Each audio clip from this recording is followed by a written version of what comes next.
Firefighters who fight fire with fire, spontaneous human combustion, and a religion that worships the sun. There's a lot going on in the world of Fire Force. In fact, there's so much stuff introduced in Season 2 alone that it can get a bit confusing. Today, we're going to break that down.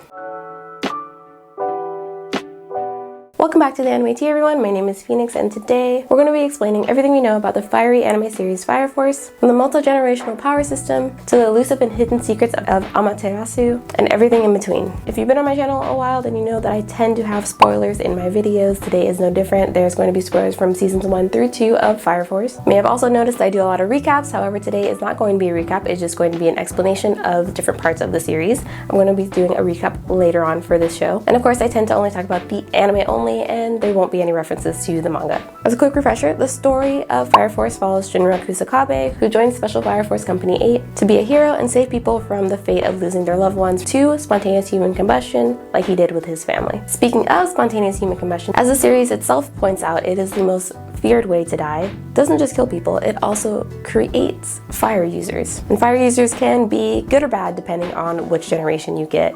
If you're a first generation fire user, you become an Infernal, unfortunately. Infernals are the big bad monsters of Fire Force. They're ageless, mindless beings who sometimes remember past lives or past selves. They're kind of like zombies that are on fire. There are 4 different Infernal types that we know of from Fire Force. The first one are the regular types, which are just usually created from normal people. They are the most common. The second type is the Demon Infernal, which is a more powerful one. They're not very specific except for the fact that they are more powerful than most Infernals. Number 3 is Sentient, and we see a Sentient Infernal in Season 2 during the Chinese Peninsula arc. Basically, they're just conscious and they're able to talk and they're sentient. They can speak and think on their own. Imagine a smart zombie that's on fire. Number 4, Great Infernal, and the Great Infernals are created through a combination of multiple Infernals turning into one giant Infernal. It's like Voltron forming from Infernals. Necropyro, which is a technique used by one of the fire users that we see in Season 2, is what's used to combine all the Infernals to create the Great Infernal. If you are lucky enough to become a second generation fire user after going through spontaneous human combustion, that means you get to stay a human. Yay. They're able to manipulate and extinguish flames as a basis for their powers, but their powers can range from almost anything. They're also able to make familiars, as we see with Maki, who is a second generation fire user in Fire Force Company 8. She's able to make sputter and flare. Second generation fire user characters are Maki, Oze, Takehisa, who is also in Fire Force Company 8, Benimaru, who is actually a hybrid between second and third generation, which we'll get into in a second, and Charon, I think his name is Charon, that we got introduced to in Season 2. If you're really lucky, after you go through spontaneous human combustion, you might turn out to be a third generation fire user, which is the most overpowered fire user in the series. Besides the Infernals are really overpowered as well. But third generation fire users are ridiculously powerful. They have several different abilities, such as ignition ability, which allows them to just create flames from within themselves. They also have flame immunity, so when they get attacked by flames, they don't burn. Their one major weakness though is that they can overheat, and they also have an ignition limit, which means they can overproduce flames and run out of oxygen in their bodies. Just like with the second generation fire users, there's a lot of diversity in how third generation fire users use their powers and the type of powers that they get. A special one that we were introduced to from Season 1 and on is Arthur's ability to create plasma while using a hilt and basically making it a sword. There are a ton of third generation fire users in Fire Force. I liked the idea of having multiple generations, but I kind of was sad that most of them were the most overpowered. So third generation characters, so Shinra, of course, our main character, Arthur, Tamaki, like the fox flame user, Haumea, who uses electricity, as well as Sho, who is Shinra's brother, Hibana, one of the Fire Force Company captains, Inka, who can predict flames, Ogun, who we were introduced to in Season 2, that has the Inky flame technique. Moving on from fire users onto the history of the world of Fire Force, starting with the Great Cataclysm, which happened 250 years before the events of the story started. Fires began to spontaneously erupt all around the world and destroyed most of it, and people who survived fled to the Tokyo Empire, which was one of the last surviving major civilizations. Raffles 1, according to the exposition that we usually get at the beginning of Fire Force, was a person who went out after the Great Cataclysm and tried to look for light and a way for people to survive, and they ended up finding the Adolla Burst. They used it with human technology to create Amaterasu, which is the life force basically of the civilization of the Tokyo Empire. What an Adolla Burst is actually the original flame, or said to be the original flame. It's pure, it never goes out. It also is said to be the cause of the Great Cataclysm, which is interesting because it also is said to be the thing that restored civilizations and allowed people to live again and thrive on Earth. Some third generations have it, as we mentioned earlier. These people are called pillars. Pillars are basically people who have Adolla Burst in them. They also have what's called an Adolla link, which connects pillars to Adolla, which is said to be an alternate world.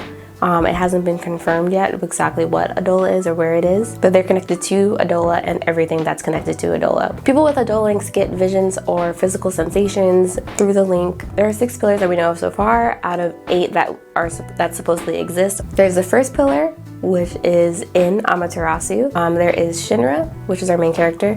Haumea, who's an electric user, who works with the White Clads, which we're also going to talk about. There's also Sho, who also works with the White Clads. He's Shinra's younger brother.